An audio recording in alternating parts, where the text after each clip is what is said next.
Seorang wanita diculik, menendang lampu belakang mobil, lalu mengeluarkan tangan. Terus-terusan meminta tolong. Mobil belakang sadar ada yang tidak beres. Kemudian menelepon polisi. Polisi mengecek plat nomor yang ia berikan.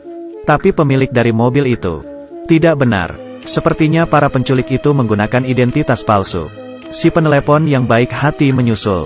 Melihat si penculik, operator menyuruhnya berhenti. Tapi ia masih mengikutinya. Ia berbelok keluar dari jalan tol, membuat mereka kehilangan petunjuk. Helen meminta agar perempuan itu mencari di bagasi. Ada barang apa? Ia menemukan seember cat. Helen memintanya mengeluarkan cat itu dari lubang. Meninggalkan jejak sepanjang jalan.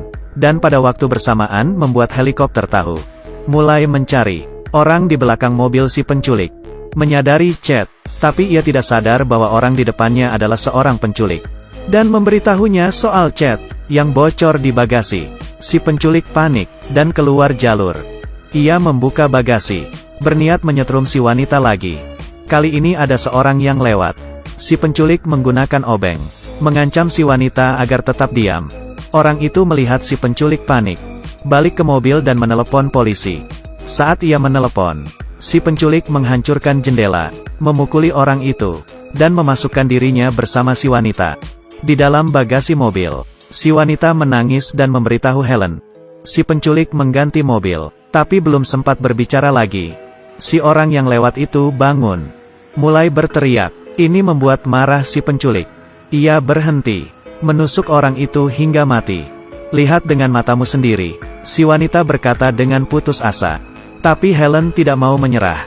Ia menyemangatinya. Mengambil dompet dari mayat pria itu.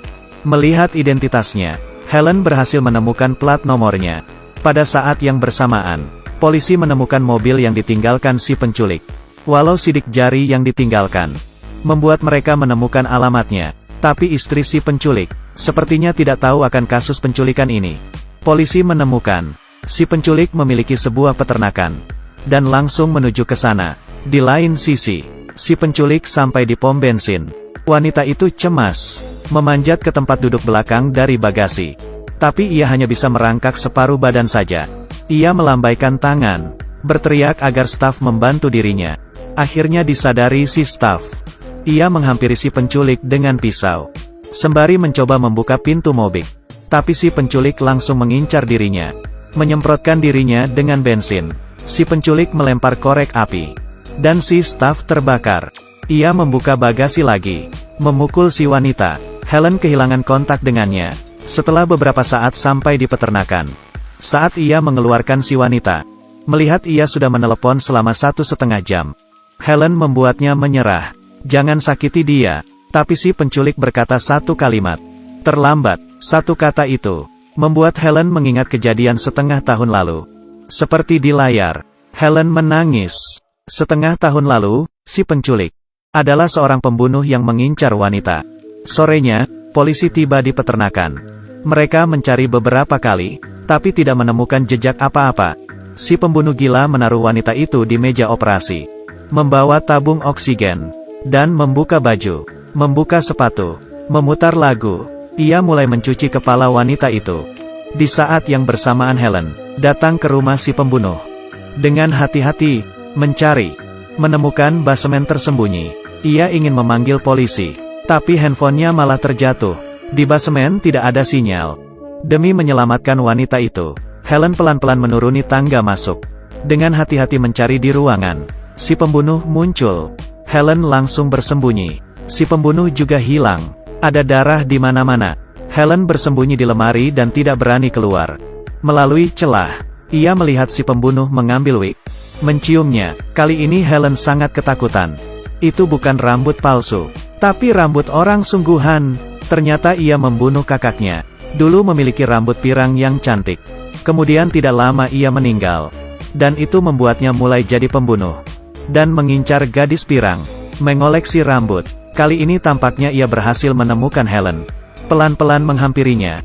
Helen bernapas. Untungnya si pembunuh hanya mengambil baju saja, menciumnya dan kemudian pergi. Ia kembali ke ruangan operasi tadi. Mengambil pisau kecil, bersiap memotong kulit kepala si wanita. Sebagai koleksi baru. Dalam kejadian itu, Helen diam-diam menghampiri si pembunuh. Menghajarnya. Ketika ia memukulnya, si pembunuh langsung bangun, mendorong Helen ke kolam, berencana membuatnya mati tenggelam. Si wanita memukul si pembunuh tepat waktu. Sekarang mereka berdua berlari, tidak terkejar. Tiba-tiba si pembunuh berteriak, "Sekali lagi kamu lolos dariku." Helen menendangnya. Mereka akhirnya aman. Helen yang kaget mengeluarkan handphone, berencana memanggil polisi. Si wanita menghentikannya. Helen tahu apa yang harus dilakukan. Mereka mengikat si pembunuh dan menaruhnya di ruangan rahasia, berencana membuatnya jera. Muka si pembunuh akhirnya menunjukkan rasa takut. Ia meminta ampun. Tapi Helen menengok, berkata dengan dingin, "Sudah terlambat.